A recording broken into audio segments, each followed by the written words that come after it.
Magandang araw po sa ating lahat. At saan man sulok kayo ng Pinas naroroon, saan man sulok ng mundo, sumaatin po muli ang pagpapala para sa araw na ito. Ang makatangtambay po muli. Kumusta po kayo? At reaksyonan ko lang yung mga napapanood natin at baka yung mga binabalita. Mainstream media naman to. Hindi naman to politiko. Kaya pala itong mainstream media, itong mga traditional media natin, at dati na tayong may naririnig na tungkol sa pagiging bias. Meron na tayong naririnig dito dati pa. At napapatunayan ko ito. At dito nga kaya nga tayo nakaisip nito mga reaction video sa araw na ito.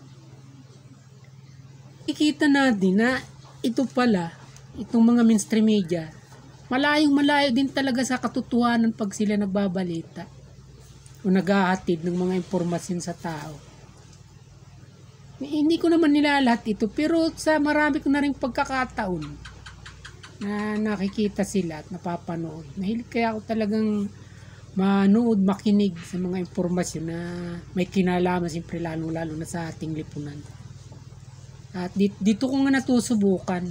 Nangyayari ngayon sa KOJC, sa Kingdom of Jesus ni Pastor Kibuloy. Hindi naman ako kaanib ng relihiyon nila. O alamin din yung mga tungkol sa kanila. At saka yung nakakita naman natin, lagtad naman ito. Yung mga pag-uusig na ginagawa sa leader nila, kay Kibuloy nga. Inakita natin kung paano talaga sila magbalita na malayo naman doon sa totoo. Tingnan niyo yung balita na lang na biro mo, sasaktan daw at susugatan yung mga kapwa nila, kapwa member ng KOJC na yun. At tapos sasabihin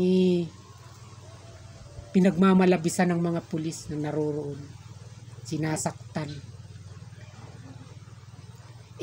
Ang katotohanan nito, halos 2 gabi. Tapos nagpapahinga lang ako sa araw at nagtatrabaho. Tapos gabi nanunood na naman ako. Sinusubaybayan ko yung gawa ng hindi rin nabitaw yung mga vloggers kaya doon. Siyempre, di natin alam kung kumakampi doon. Siyempre, for the views lang. Basta parang kuryosidad din na nagtutulak sa akin na panoorin parati. At yung sinasabi ng mga ito, na umano yung pang mga pulis na sinasaktan ng mga membro ni Pastor Kibuloy. Hindi totoo yung binabalita nila. Taliwas sa totoo nangyari. Dahil kitang-kita ako dun. Kung saan kaya may komisyon, doon pinupokus nung nagbablog yung kanyang camera. Yung kanyang pagbibideo. Kitang-kita ko ito pinagpapalo talaga ng mga pulis. Yung mga membro. Nagtatakbo, hinto lang sila pag yung mga kababaihan ang umaharap at kumbaga lalayo yung mga pinapalo, talagang tinatamaan, naabutan eh. Tapos haharang yung mga babae, nahinto sila pag yung babae yung naka-front. Pero kung sasabihin nila na ang nananakit pa o nagsisimula ng gulo yung mga membro ni Kibuloy, hindi totoo yun. Hindi naman magsisinungaling yung video na napapanood. Kapaniwalaan natin na magsisinungaling dito. Siyempre yung mga nagsasalita, nawala naman dun. Umaaning may nakita rin pero hindi naman nila inilalabas yung katotohanan na nangyayari. O diba? At sakali ng pagkaan bang paniwalaan.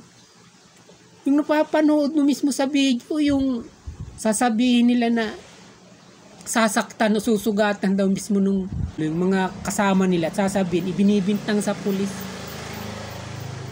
Pambangag naman yata itong mga obserbasyon na ito o yung mga binabalitang ito. Ikaw ba naman? Susugatan mo yung sarili mo, yung kasamaan mo para lang sabihin at ibibintang mo sa pulis. Kapanipaniwala naman, nakikita natin na pinagpapapalo. May mga shield pa sila. Nahagip, natatamaan talaga. At yung mga sinasabi nung spokesman ng PNP, Jean Fajardo, malayo, puro pabor lang sa kanila sinasabi nito. Hindi yung totoong nagaganap doon at nangyari at saka ginagawa ng mga pulis nila. Maaaring yung mga pulis naman doon, dahil napakarami, meron naman talaga doon matitino at mababait. Pero siyempre, karamihan doon talaga mas lamang nasusunod doon sa utos. Nakikita natin, talaga meron pagmamalabis. At kaya nga, ngayon natin napapatunayan ng lubos, ang mainstream media talagang namayagpag ng napakahabang panahon. At dito lamang mabubulgar o mabubunyag dahil nga nagkaroon na nga ng social media na kumbaga talagang mas pagkakatiwalaan o pakisa sa kanila. Hindi naman magsisinungaling dahil mismong live yung napapanood ko, kaya nakatutok yung camera doon. Walang hinto yun, walang patay. Kung ilang oras, kung kailan malubat yung cellphone nila, sakalang magpapahinga sila. Kaya naiisip natin, sa katotohanan, tila bias talaga sila. Mayroon lang silang pinipili na ilalabas kung saan papabor sa kanila. O kung sa sino man yung kanilang pinapanigan.